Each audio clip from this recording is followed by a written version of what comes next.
Osteoporosis হচ্ছে হাড় নরম এবং এটা জেনারেলাইজড বডি একটা এক থাকে বা ব্যথা থাকে, এটা হচ্ছে অস্টিওপোরোসিস বা ফ্যাটিক থাকে। কিন্তু অস্টিও আর্থ্রাইটিস হচ্ছে জয়েন্টের সমস্যা, অর্থাৎ জয়েন্টের যে কার্টিলেজটা থাকে সেটা আস্তে আস্তে ক্ষয় হয়ে যাওয়ার রোগকেই বলে অস্টিও আর্থ্রাইটিস।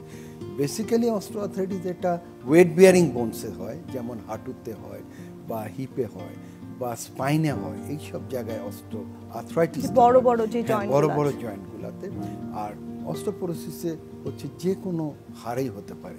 তো অস্টিও আর্থ্রাইটিস এবং অস্টিওপোরোসিসের সম্পর্কটা হচ্ছে যে যাদের অস্টিওপোরোসিস থাকে তাদের অস্টিও আর্থ্রাইটিসটা তাড়াতাড়ি হয়, অর্থাৎ যাদের হাড় নরম থাকে, যাদের হাড় ছিদ্র বেশি থাকে বা দুর্বল হাড় থাকে, তাদেরই জয়েন্টগুলা তাড়াতাড়ি ক্ষয় হয়। সো যারা অস্টিও আর্থ্রাইটিসের চিকিৎসা করে তারা প্রথমে হাড় শক্তিশালী করার পার্টটা আগে করে নেয়, তারপরে অস্টিও আর্থ্রাইটিসের বা হাড় জয়েন্টের যে ক্ষয়টা সেটা ট্রিটমেন্ট করে। সো একটার সাথে আরেকটা সম্পর্কযুক্ত।